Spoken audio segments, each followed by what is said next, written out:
and that's how I got started, like with Sledge. I mean, RJ was a lot like my big brother. I mean, still is, but he'd asked me for several years, like, why don't you come help me sell these? And then I'd never used him. I'd never seen him, because he'd only owned the company for 2 or 3 years.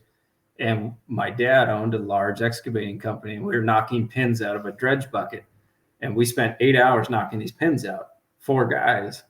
And my dad pulls in and he goes, this is too expensive. Like, this is crazy. And we called RJ. We're like, hey, do you happen to have one of those at your house? Run it over here. Because he only lived, 20 miles away from us.